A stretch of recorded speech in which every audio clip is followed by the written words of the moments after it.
Hello, everyone, and welcome to our show today. I'm so excited everybody could join us because today I have a ridiculously special guest on the call, and I am hoping he stays with us for more than 10 seconds here because for those of you that have already seen our other attempts, we've tried to have Dave on a couple other times, had technical issues where he dropped off shortly after starting the event.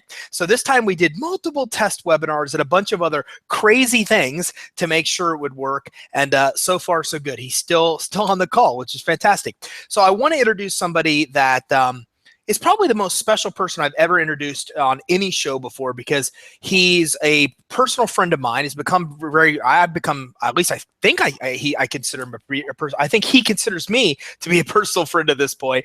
We met together a couple years ago at a mastermind of a mentor of mine, and we really got to know each other and enjoyed each other's company. Then we met again at the same mastermind, and we actually kind of started our own little smaller mastermind group that we've been part of over the last going on a year here, about 9 months. And during that, he actually said, "Hey, look, would you be interested in doing some business coaching?" And I really thought about it before. I'd heard a lot of great things about business coaching, but I wasn't really sure that it was for me or not. So we kind of had a brief discussion. I thought, sure, I'll try a session, see how this goes. And it was groundbreaking. I mean, the only way I can really use to explain this was for me personally, it was absolutely groundbreaking because the number one thing I love in life is when I discover something about myself that I didn't know. Like I have an aha moment, like, oh my gosh, that's why I did this or act this way or think this way. And the minute I recognize that, then as an individual, it gives me the ability to make changes and modify that behavior and become even better, a better person in life, a better husband, a better father, and a better leader and a better entrepreneur as well. And the very first session I ever had with Dave, we had that aha moment. He helped me overcome very big barrier that was in my way of growing the company. And the next time the same thing happened, and the next time. And I now look forward to our calls. It's my favorite time in the week because I get to come to him and say, look, here's the problem I'm struggling with, and get a whole different perspective and a whole different view on how I solve that problem. And it's really helped me accomplish some ridiculously amazing things that have made a big impact on my personal and professional life. So he means a lot to me, and it means a lot to me to get a chance to introduce him. So on the call with us today is Dave Braxton. Dave, you made it. You made it through the intro this time. Incredible. Thank you, Ty. And yes, I would definitely consider you a close friend. Over this last couple of years that we've known each other, I've admired you and the way that you run your business and the incredible growth that you've experienced over the past couple of years. So thank you. Well, I'm really glad you could make it on. And I apologize personally for the technical issues the last couple times. I know this was on our end, and we finally got them corrected. So I'm really excited that you could be on and openly share with us today. Excellent. Just a pointer of what you were talking about, and I wanted to touch on. You mentioned about the changes and the ahas, and that's my goal as a coach. An interesting thing about being a coach is you don't necessarily have to know the business of the person that you're operating in. I certainly don't know how your business operates, but there's so much commonality across businesses that through running my own businesses and through my experience with others through coaching and consulting, I have a great understanding of the operations and strategy behind business. But the truth is I don't actually have to know how an individual's business operates. It's my job to facilitate those ahas and those changes that you described. Yeah, and that's very true because you didn't know anything about our industry or business when we got started, and I think you do now. I think through our coaching time together, I think you know a lot more about the business and the relationships in our business and those things now. But you still provided tons of value without knowing the ins and outs of what we do in our industry, which has been awesome. Excellent. Ready to get started? Yeah, let's get in. I mean, I know you've got some cool things to share with the group today, so let's dive in. And just so everybody knows, if you're on the live show, at the bottom, you should be able to click between Dave and I. And if I talk, sometimes I think his LinkedIn profile might show, but he's got a whole presentation. So if you click on his box, or I think it says Credit Suite, then that will show you his actual PowerPoint that we're going to run through. So without further ado, man, let me not get in your way. Excellent. So this is really going to be a little bit more of a workshop than a webinar, but anybody can participate. So really all I'd really like to ask of you are two things. One, I'm going to ask you some questions that you might actually use your imagination. You'll be thinking deeply, projecting out into the future, and thinking of situations in the past. So I want you to be safe. If you're listening to this in the car, it's not like it'll be anything crazy. Just keep your eye on the road or whatever. I can't imagine because it's a webinar, you're watching it in the car. But anyway, pay attention to what you're doing if that's important around you. Otherwise, please take the time to pay attention to this and dig in deep to some of the questions that I have. Because really all you need is a notepad and a pen or a pencil. And through the link that's on this webinar, you can log in if you choose. I won't spam you with email or anything, but I want to connect you to the resources that I'll have available to you. Basically, a few additional videos and some worksheets that will help you go through this process, but you don't need any of that now. Just your attention and a notepad and a pen. So what I'd like to convey to you through this next half an hour to an hour or so is basically three things. And what you're going to go away with is a better understanding of how you make decisions and what might be stopping you. Because often we have projections of what we want in the future, and some of us are really good at getting it. We've set a goal out, we just boom, boom, boom, go through it, and we get it. And that's awesome. But if you're not quite like that, or if you've hit some challenges or frustration or struggles, I'm going to lay out some of the reasons why you might get stuck and what is stopping you from achieving those goals. And you'll be able to clarify a little bit more about what you want and exactly why you want them. And the reason that this is important is the more emotion that we can tie behind what we want, the more likely it is that we're going to continue to pursue them with motivation, and even when we run into these challenges that inevitably occur, in front of us, and distractions. And of course, to be able to develop focus on those things to make it easier. And the last thing, of course, is action. Nothing happens without action. So what do we want to act on? We're going to distill that a little bit so that you can really focus and act on the most important items that continue to drive us towards our goals. Now, I just want to let you know, I really don't believe that I've developed anything new. You've probably read this or maybe done programs that you're familiar with some of the items that I'm going to talk about here today. There's one clear distinction, however, and that is I am a trained hypnotist, certified in hypnosis and NLP, and I use the combination of planning and strategy along with the connections to the unconscious mind through hypnosis and NLP to allow us to align those things that we want with those that are in our unconscious mind, our emotions, beliefs, and values, really in the way that we operate. So to clarify, our unconscious mind really has our operating software. It contains our emotions, our beliefs, and our values, what we're doing automatically, almost like a robot. And it is our conscious mind that is the analytical mind that chooses what we believe we want. When we set out to create a big goal out there in the future, that is usually through the conscious mind. I want X. I want to lose weight. I want a relationship. I want to make more money in my business. When you have alignment, you will find that everything gets easier. When you have misalignment, when you have conflict, you will struggle continuously. You'll procrastinate, you'll avoid. Even if you find that you have success, it's likely that you'll get dragged back into the distraction and the mundane and the everyday, and just go back to the status quo.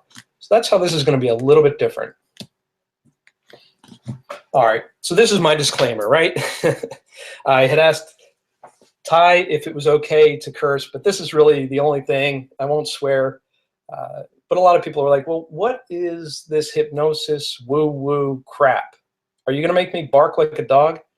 No, it really, again, just goes around the unconscious mind. And I just want to be clear.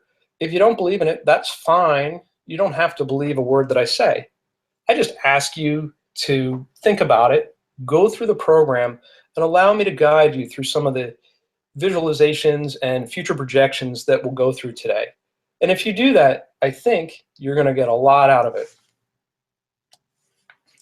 So this workshop is just simply called clarity, focus, and action.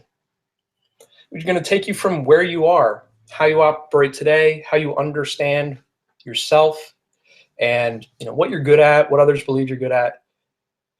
Focus is really about the goal, and this is where we're going to spend the most amount of time today, about the goal, what the goal means, the purpose, and the emotions tied to it. And then also a word you may or may not have heard of, state. Tony Robbins uses the term state quite a bit, and it's really finding the states that are most effective for us and how they drive us towards our goals. And then, of course, the last step is action. Again, nothing happens with action, and that's just going to be about how you're going to go about achieving your goals more easily. So the getting clear is knowing yourself. And what we want to do today is just a really high level. We're not going to spend much time on this, but just consider it. And I'll give you a few seconds in between my questions just to consider what it is. What are your strengths? What are you good at? And what are your values? And the reason I just distill it to these three things is that it's about as simple as you can get. Knowing how you operate today will inform your ability to achieve your goals as you project them out into the future. So, how do you see yourself? What value is it that you think that you bring to the world? And what can you do better than anybody else? So take a moment to think, what are your strengths? What is it that you enjoy doing that makes a difference around you? Whether it's your family, your community, your business, it doesn't really matter. What are you good at? And this might just be, hey, I'm good at software. I'm good at connecting with people.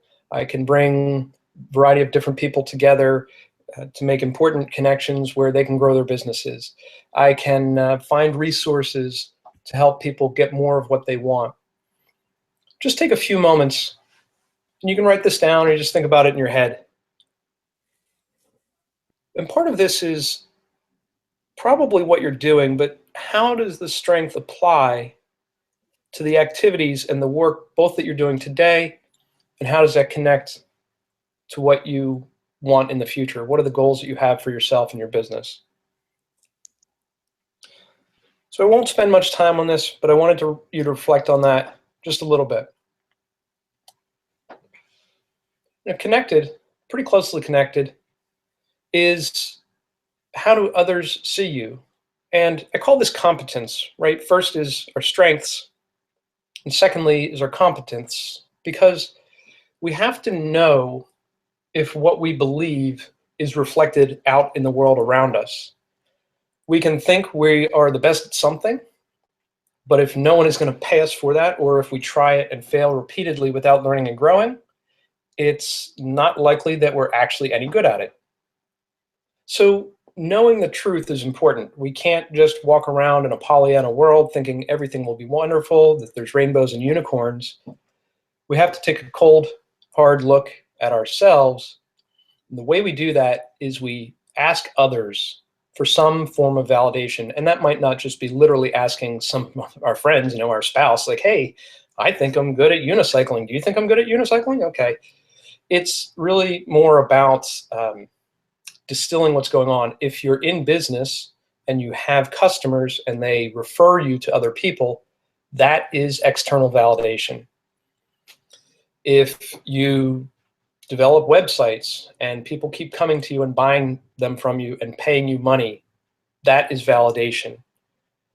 But as we look out into the future and see what's ahead of us and what we want for growth in our business or other goals around us, if we get too far out and we can't validate that it's possible, then we have to change something. So let's start with where we are. You project your strengths, understand what you believe is true, and then look for some real world reflection to validate whether those strengths are actual and true.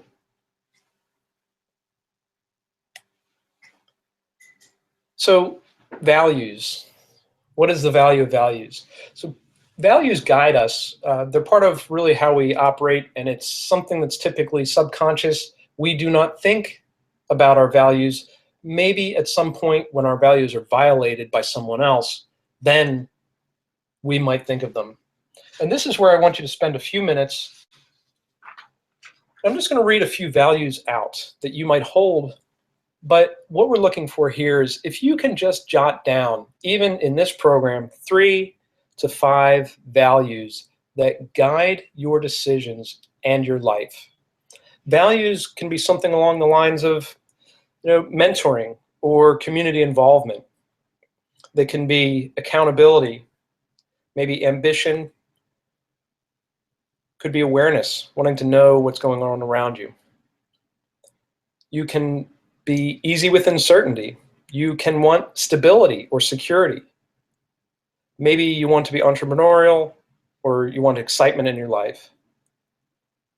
Maybe you want to save for the future, or you want to be generous and give things away. You might pride yourself on leadership, or open communication, or teamwork. Maybe respect of others, or you just want power, or you want personal growth and learning. So if you would, just take a few minutes to literally write down on your pad 3, 5, 7 values. For me, loyalty, honesty, respect are key. I also like personal growth and learning. I have an insatiable curiosity. These are values that I live by. Whether I think about them or not, it's how I make decisions. And by understanding this, you'll understand a little bit more about why you do what you do, and potentially why you avoid doing something that you consciously think you want. I'll give you a very quick example about myself and my value of honesty. My son had bought an old car, and he was overseas deployed with the military, and I wanted to get a cover for him. So I asked my mechanic that I trust, I need to find a good quality cover to put on this car because I don't have a garage to put it in. Who would you suggest I buy it from? Another priority and value of mine is to buy locally to keep the local community strong. So those 2 values drove me, and I found a person who said, hey, no problem, I'll order it for you. I just need a deposit. I said, great, let me get out my credit card and I will give you half the money, give you what you need. And he said, no. Why don't you come down here and you can just give me cash or I'll take a check.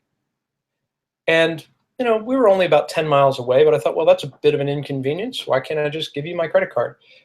He said, oh, by the way, if you come down here and give me cash, I won't charge you sales tax.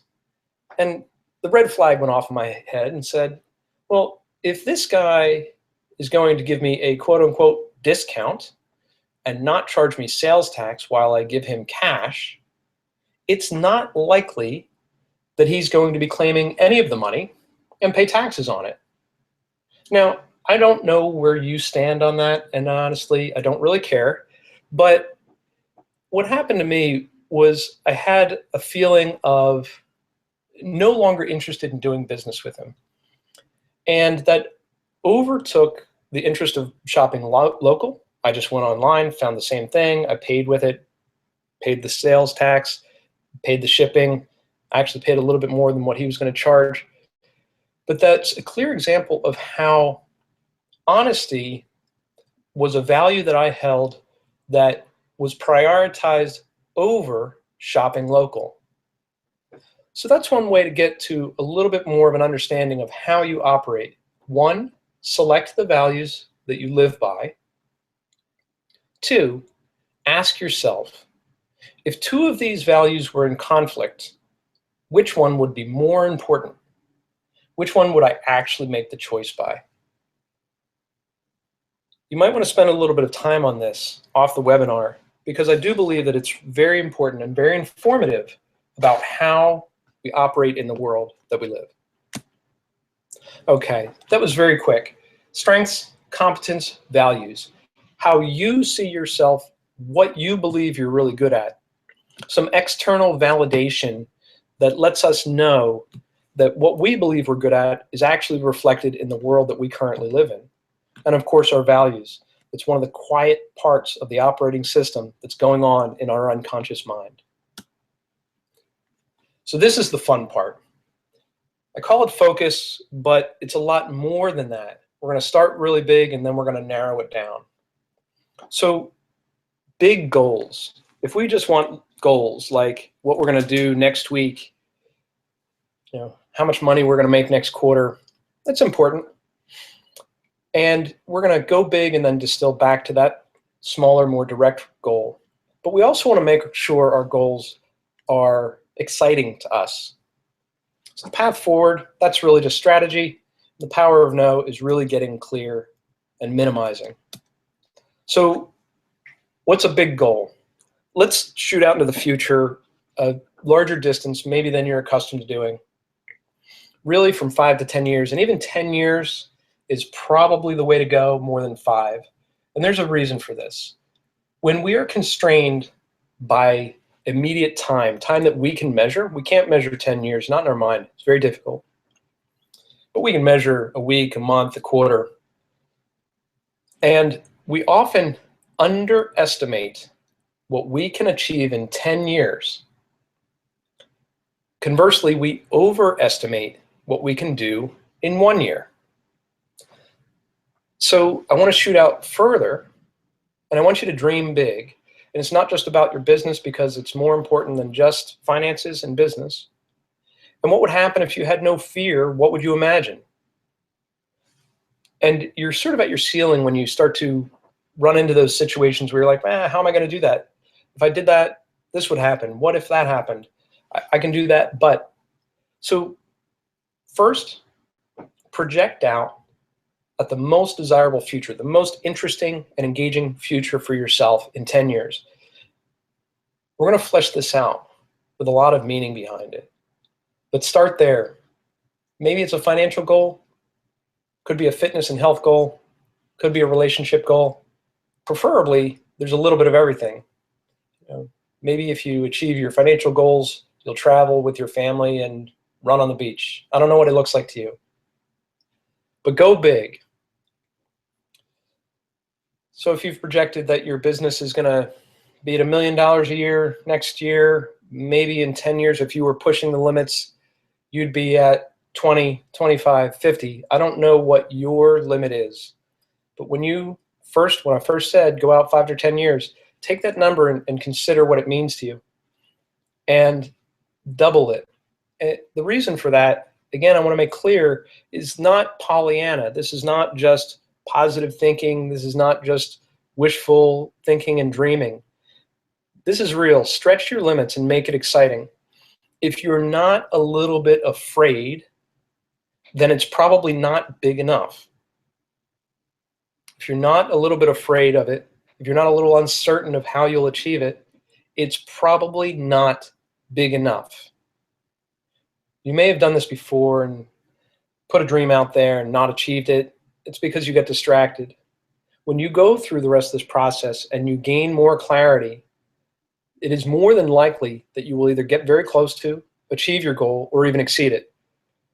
So what if you threw out 10 million and I asked you to double it to 20 million? And you're having a little bit of a struggle with that. You're like, well, I'm not really sure that I can do that. I'm not sure who I have to meet. I'm not sure who I have to hire. Am I staying in the same business? Am I changing my business? That's a good thing. That's what we want. We want that challenge. Because if it's not a little nerve-wracking, if it's not a little bit exciting, if your big dream is just to pay your bills and get yourself into a new car payment next year, that's not very exciting, and it will probably not maintain your attention very long. And even if you do achieve those types of goals, it's not a driving force. It's not big enough. So go big. How big can it get? So I want to take a detour for a minute, and this is where it gets very interesting, and this is where sort of the hypnosis and NLP come in. The inner game. It's the unconscious mind, the subconscious mind. It's what operates we operate like a robot. We just follow patterns without asking questions. And it's only every once in a while that we wake up and say, oh, why did I do that? It almost always has to do with emotion. And when we make decisions, when we do something, we always will either just operate on an emotion, operate on a pattern that's embedded because of an emotion, or it's because of a state. It's these states that we develop for ourselves, and we often describe states like anger or fear, of course, happiness and motivation, but we almost always relate states as an external trigger. That guy makes me angry. So the state of anger that produces the feeling of anger, the emotion of anger, we say occurs from outside of us. And this connects back to the goal.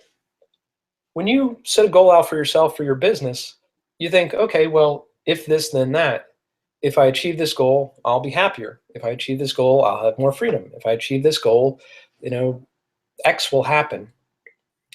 And I want to tell you, it can work backwards.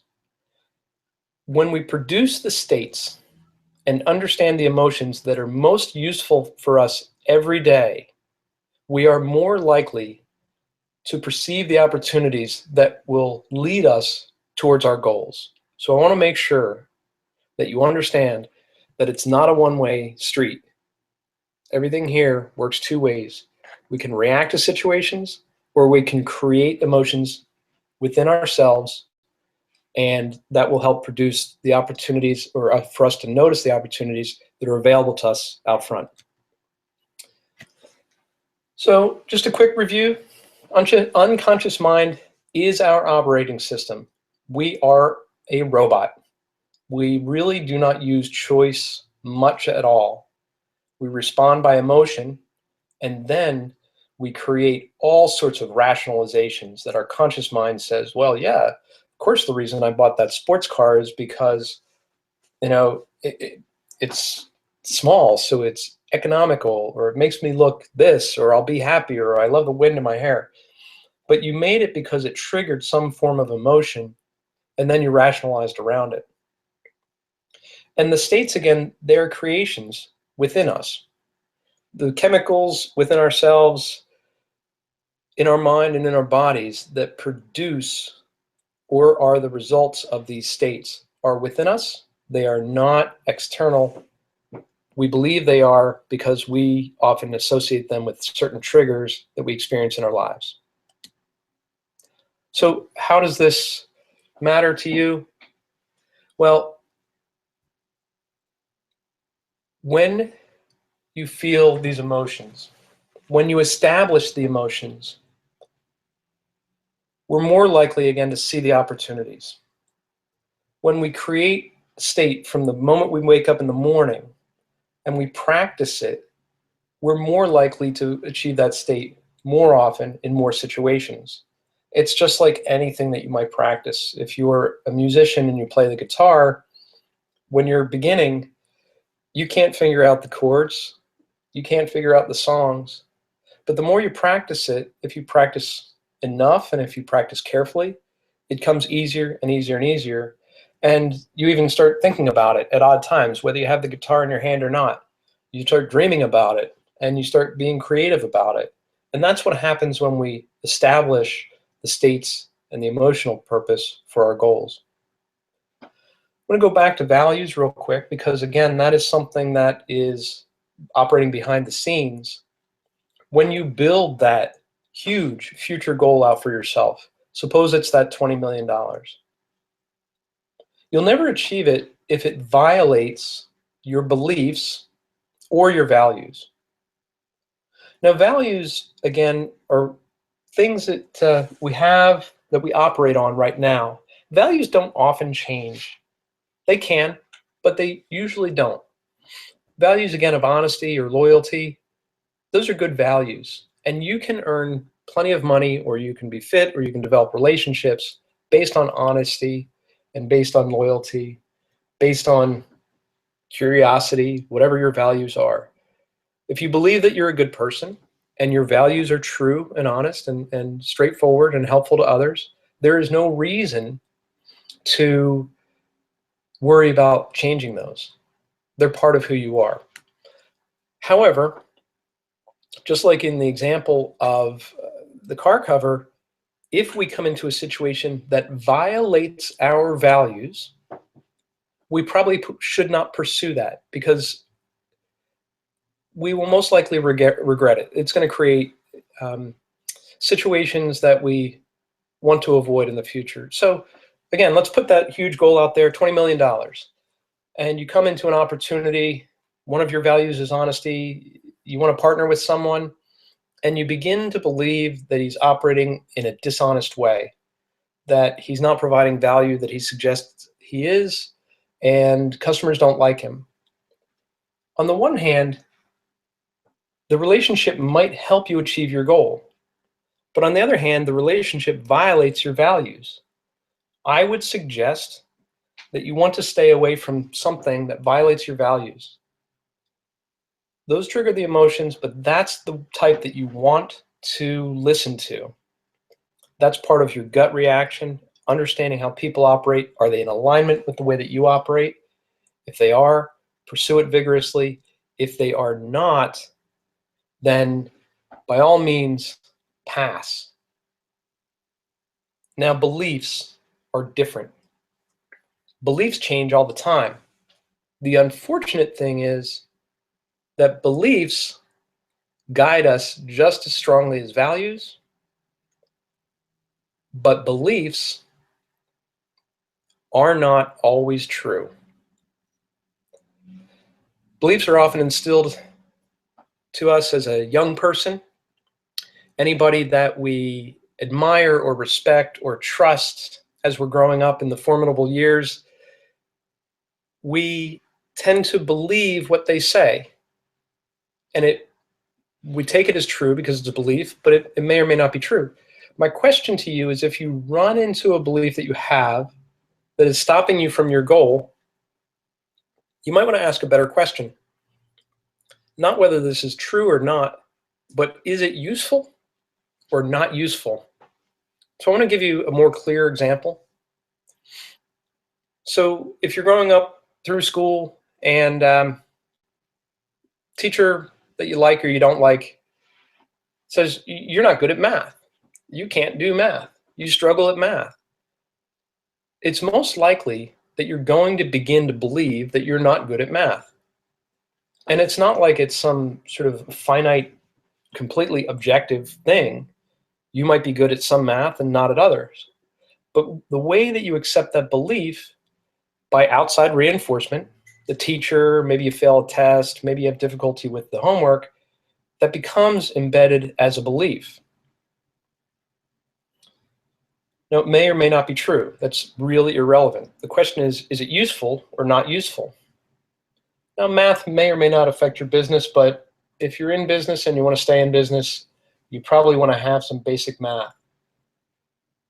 If you believe you're not good at math and that has stuck with you for years, and you avoid looking at your accounting and your numbers and your metrics, you're probably not going to be achieving your goals as quickly as you might be otherwise. Let's take a monetary goal. And let's put a fair number out there and say, I want $1 million revenue a year for my business. I'm not there yet, but that's what I want. When I get that, it's going to make things easier for my family, and I'm going to be able to grow my business and do what I want. A little bit of emotion behind that, but you struggle, you procrastinate, you don't do the things that you're wanting to do in order to make that happen. There's likely some belief behind it, and one of the most common ones that I've seen in people, even very, very successful people, is they have some deep embedded belief from their family that wealthy people are assholes. Wealthy people are dishonest. And I'm not sure if you've heard this before, but I tell you, you do not have to look far to see how our next generation is coming up. If you read anything in the news, almost always you're going to see something about how the big bad corporations or how the big bad wealthy people are screwing everyone else around us. Now, you may or may not believe that yourself, but if you grew up in that, and our next generation is more likely to believe it unless you help them see otherwise. When you believe that wealthy people are thieves and dishonest, how likely do you think you will be to pursue wealth? You can rationalize it all day long, but until you break down that belief and challenge it, it's likely to be part of your operating system, part of something that's operating your subconscious and unconscious mind, and it will guide your decisions, and it doesn't have to. When I work with people one-on-one, we break this down through hypnosis and NLP, but at a distance, pretty much what I can tell you is identify them.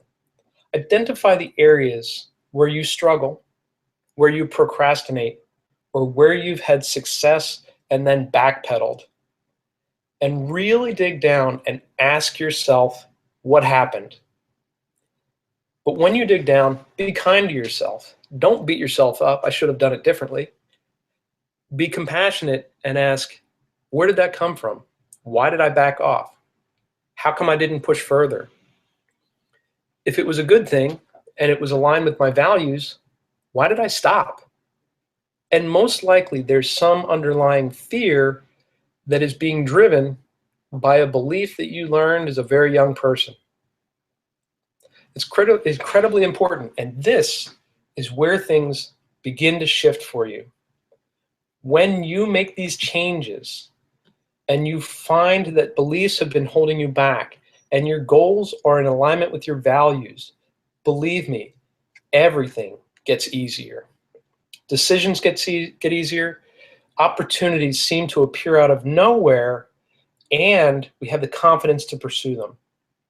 So that is how the emotion behind your goal, the values and beliefs guide our decisions.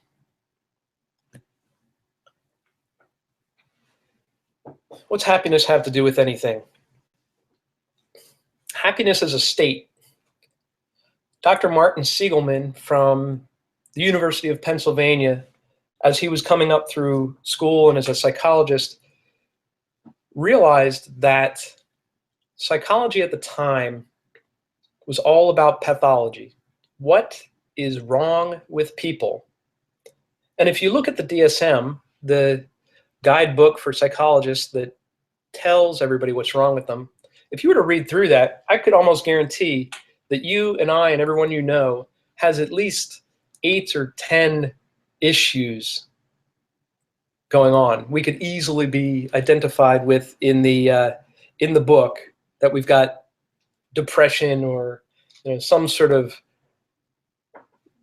issues that are in our unconscious, and we probably would be institutionalized if we let a doctor read through that book with us there answering questions.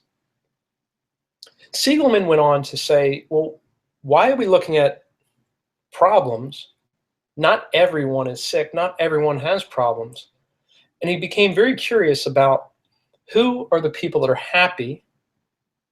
And happy really is, of course, a self-judgment, right? You have to, how happy are you? Well, who knows? It's very subjective. But people that were happy, self-proclaimed happy, and acted in a positive outlook and optimistic way, he distilled what was common amongst them. And these are the 3 states that are common among happy people. Engagement, and you know it as flow or being in the zone. These are things that you're doing maybe daily, maybe weekly, or maybe you haven't done them for years, that you've been so engrossed that you lose time. You have no sense. You think it's 5 or 10 minutes. It's been half an hour to 2 hours.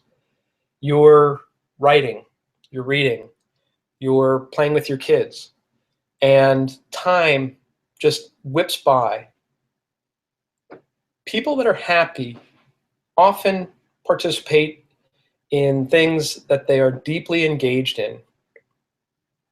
Fulfillment is simple, that it's just means that it's bigger than us, right? If we post our goals out there in front of us and we just want it for us, what it's going to give us, it's typically not sustainable. We don't feel fulfillment from it. And if we do achieve that goal, often later we feel out of balance. We lose friends. There's no interest or engagement in other things. We're not sharing it. So fulfillment is really just a purpose beyond yourself. How are you going to contribute? How are you going to share your knowledge and value with others? How are you going to improve the lives of others? And it doesn't matter if it's small, like your family or a few people close to you, some friends, or if it's bigger, like your community, or even bigger, like the world. And satisfaction is just forward movement, that you're able to do things and check them off your list, that you set out to do something, learn about it, move through the process, and get closure on it, that you are actually growing and learning. And I want to take a moment to talk about states, and this is what I was mentioning. Tony Robbins talks about states all the time. Happiness does not come from the outside. It doesn't come from money or a relationship. It comes from what we cultivate within ourselves. So I want to try something really quick. I want you to ask yourself, when is a time in my life that I felt engaged? And I gave you a few examples. One of mine would be playing with my kids. Variety of different things. They're a range from 25 to 9 years old, and doesn't matter what we're doing. But for me, time tends to fly when I'm in their world, when I'm sharing with them. And usually it has conversation or some sort of game we're playing. And I just get engrossed with it, and time tends to fly by. So I want you to think of a time in your life and actually write it down that represents engagement, flow, or being in the zone. And it doesn't matter if it's business or relationship or playing sports, you're out golfing, it doesn't really matter. Think of a time that represents that for yourself. And do the same thing for fulfillment and satisfaction. When's a time when you were able to share and feel like you were connected to a group more than just yourself? You were doing something with a purpose bigger than yourself. And satisfaction, the same thing. Now, it's even better, you get more points, if you can find situations that contain all three.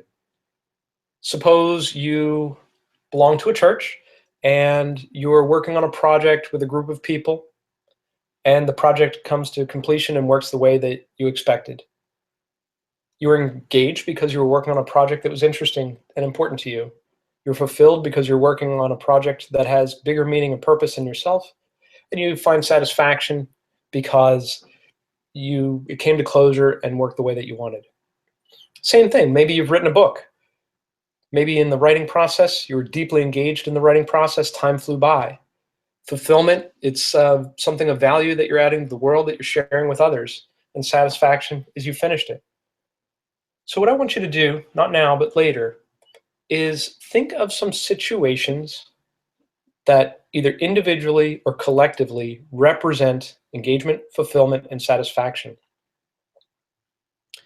And I want you to go back to those situations in your mind on a regular basis and practice being happy for no reason at all. Go back to it in your mind, the situations that represent happiness, engagement, fulfillment, and satisfaction. Remember them vividly. Remember them in such a way that you feel as though you're there. And when you do this on a regular basis, preferably in the evening before you go to bed, or early in the morning as you're just getting up to set your day right, that practice cultivates the sense of happiness that leads us to being able to take advantage of more opportunities and actually perceive more opportunities. Here's a few other states that would be worthwhile cultivating. When we go back to what our goal is, having clarity, and that's just a sense of knowing, sort of a sense of having things go from cloudy to clear. You're learning something new and you're frustrated, but then you break through and you understand it. That's clarity. Desire, really just wanting. Having something out in front of you that is meaningful and valuable to you, and you want to work towards acquiring it. And motivation might be a little bit different, but let me explain my thought along motivation. Motivation is coupled with desire, except it's the sustained pursuit of the end goal. So often we run into frustrations, we run into challenges, we get waylaid by distractions. When we keep coming back to that goal, that is motivation. I want you to take the time to cultivate not only happiness, but clarity, desire, and motivation, and make that as a morning practice for yourself or an evening practice. Again, when you do, it's like practicing anything. You get better at it, and you start seeing it more often throughout your day. And all of these states, when they become pervasive, benefit us. They drive us, they move us forward. And we are more likely to achieve the things that we want when we cultivate these states and help to displace the states of frustration or anger or lack of clarity, being confused, being overwhelmed. And if you've experienced being confused or overwhelmed or living in chaos, wouldn't you want to displace it with something like clarity or desire or motivation? Practice those. Make them part of your daily practice. Okay, back to real life. So the big goal was put out there for us 10 years out.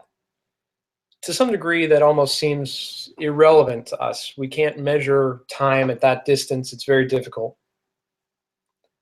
So once we're out at 10 years and we know what it looks like, feels like, smells like, we know the meaning behind it, what we get when we get it, the travel that we do, the business, what it looks like, the people we're hanging around, we need to narrow it down. We need to know what's next. And strategy starting out at 1 year is we just have to make sure that it points towards our big goal. So let me break it down a little bit more for you. When we have a 10-year goal, and let's make the math easy, suppose we want a net worth of $10 million in 10 years. Does that mean that I have to have a $1 million net worth in 1 year? No, things rarely move in a linear fashion like that. As long as we set the plan to move forward and towards that goal, we don't have to be absolute in our numbers. But we take 10 million at 10 years. Suppose our net worth, we want to drive it to 300,000 in the first year.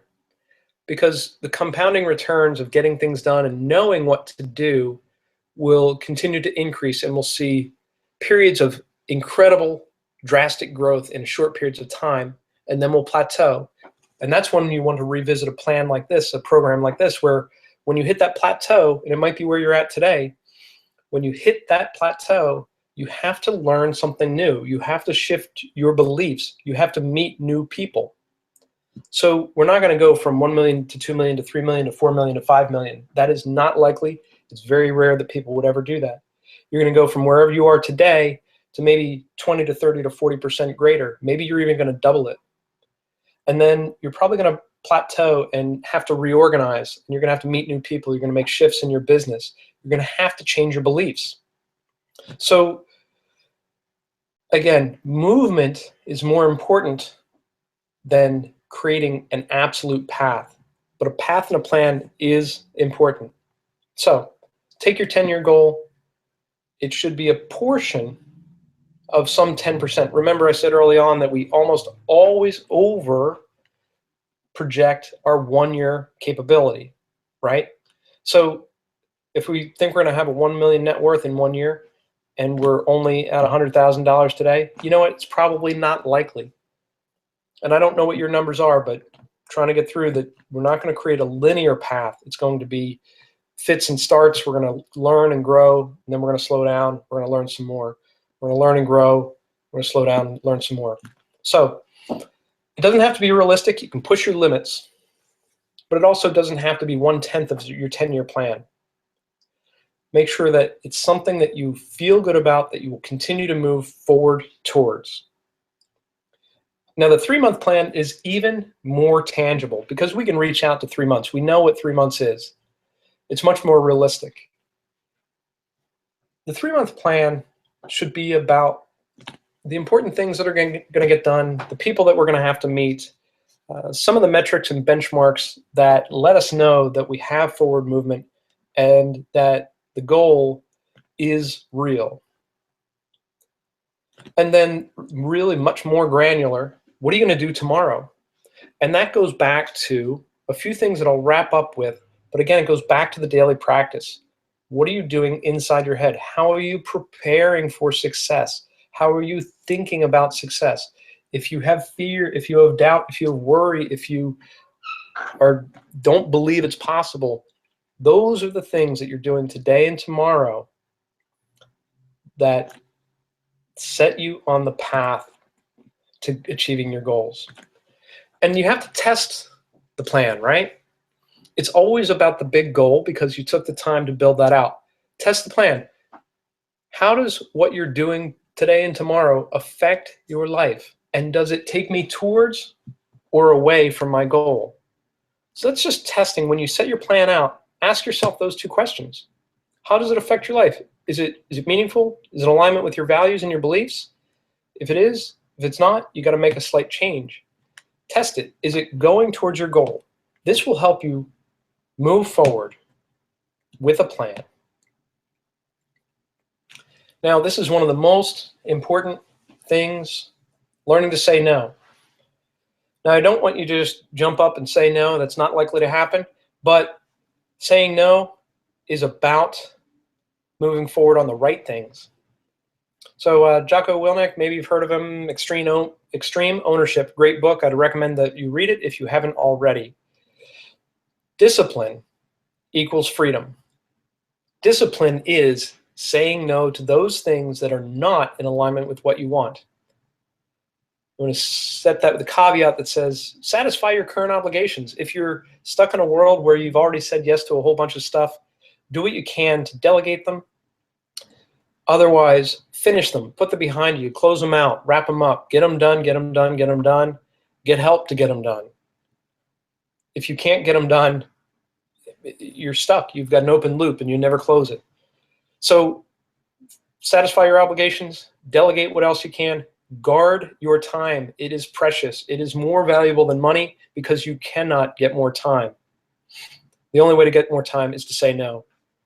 And lastly, distractions, what we're doing every day that doesn't push us towards the better life and the goals that we want, are not opportunities. We might think they are. The shiny lures are really attractive. Ignore the shiny lures. I'm going to move forward a little more quickly because I've run a little bit long, but you know the big goals and how does it fit? Put that huge goal out there. Find the alignment with the values and the emotions that make sense for you. Create the strategy and the plan and learn to say no. Last thing is action. Now, all action is not good action. Running around like a chicken with your head cut off is not good action. Being busy is not good action. Picking the few things that matter. Do them. And then once you're able to clear your desk, you will notice new opportunities and you will have the confidence to pursue them. That is where you gain leverage over life. So what is taking the right action? Well, it's really just about alignment, right? We talked about values. We talked about beliefs.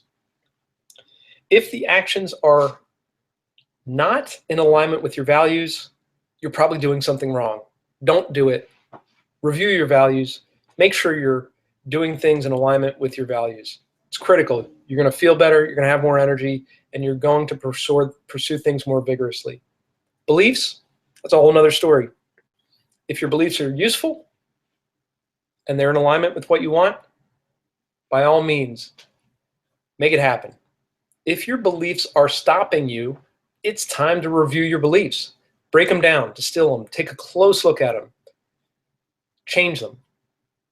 Find the people that are where you want to be and notice them. How do they act? What do they believe? You're going to find a lot more success modifying your beliefs to support your new goals. The vital few versus the trivial many. This is where you get your time back. Simplification. If you're not familiar with Pareto's principle, Pareto's law, 80-20, look it up. It's super valuable. I will just run through it really quick. 20% of your efforts produce somewhere around 80% of your results. 20% of what you do during your day produces the majority of the results that you achieve. And there's a dangerous dark side to this too. 80% of your wasted time come from 20% of your actions. 80% of your wasted time, energy, and effort come from 20% of your actions. It's a beautiful thing. The good side, be aware of the bad side. Focus on what produces the results you want. Eliminate those things that you do throughout your day that waste your time and distract you. You will feel like a new person. You will have energy and time, and just it's a world changer. Simplify your life. Hell yes or no. I love this line. It's Derek Sivers, CD baby. This is sort of the Pareto's law of simplification. His comment just simply comes down to, if you can't say hell yes, then it's no. What are you doing right now that you're like, well, I guess I can do this. Yeah, well, it's kind of interesting. Man, get rid of it. Get it off your plate. Stop focusing on it. You want something and you want to be able to achieve it. Get rid of the distractions. Should be hell yes, or it should simply be no. When you do that, you've got the time for the new opportunities, and you've developed the understanding of yourself with your values and your beliefs that creates confidence that when the new opportunities arrive and they are in alignment with your goals that you want for the future, you can easily say, hell yeah, and put it into your queue, get it done. A lot of words on this slide. It's real simple. It's a bit of a wrap up. Practice, practice, practice. Recall and repeat the states of happiness, clarity, desire, and motivation. Recall and repeat and emotionalize and personalize that big goal. Why do you want it? What does it mean to you? How are you going to feel when you get it? So what are the steps? What kind of thinking that do we have to have inside our mind in order to pursue that? And that's about the states.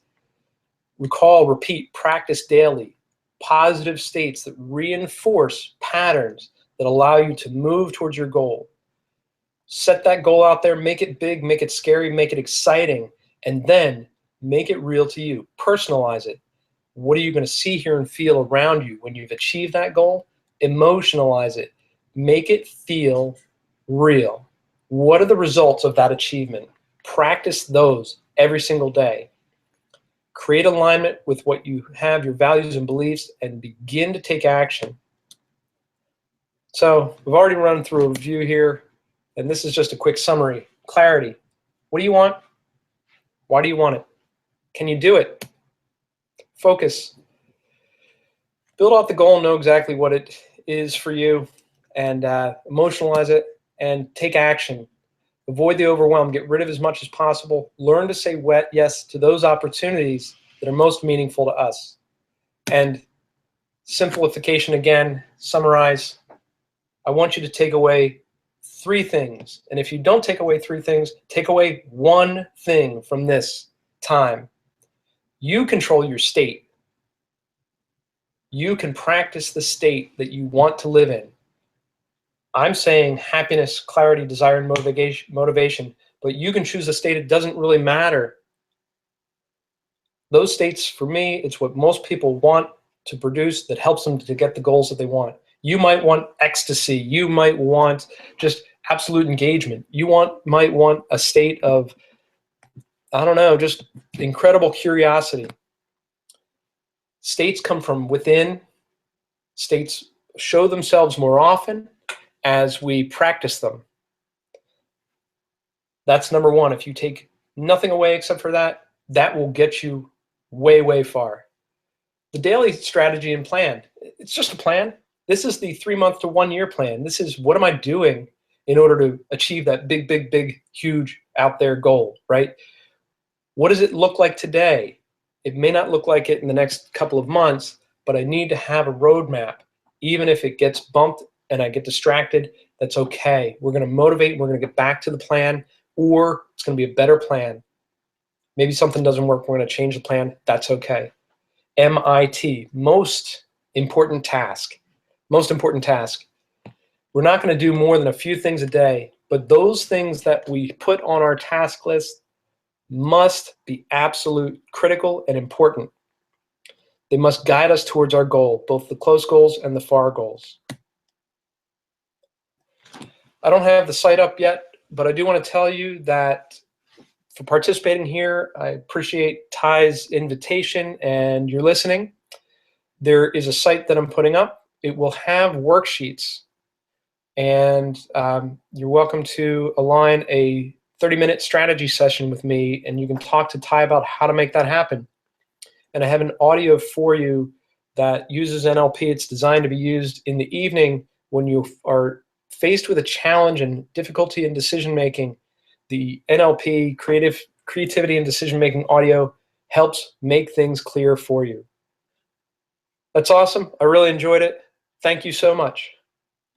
Dave, thank you so much, man. That was really powerful. I mean, I know I got a lot out of that, and I just want to thank you again for all the massive amount of help that you've given me on my side, personally and professionally. So I want to thank you for that, and I want to thank you so much for sharing with us today. It was awesome. I appreciate it, Ty. All right, I'm going to put a link to the site on the video or on the YouTube video description so people can get to it. And tell us that site once again.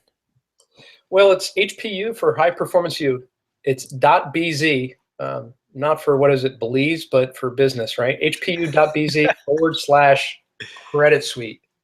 And is that page up now? It's I still have to refine a few more things, but we're pretty close. All right, so make sure you check out hpu.bz/credit suite and spend some time with Dave. It's definitely worth it. I think, like I said, even in my first 30 minutes with him, I discovered a lot of things about myself I didn't know that helped me immediately in my business, so it's well worth it. So everybody, make sure you check out hpu.bz/credit suite. And, again, I've had Dave's LinkedIn profile up as well. So if you got some value out of this, make sure you visit his LinkedIn profile, throw him an endorsement, maybe even throw him a recommendation, and you can get in touch with him there as well. So Dave, thanks again, man. I really appreciate you coming on and sharing with us today. Awesome, Ty. Thank you. All right. Thanks, everybody. Have a great day.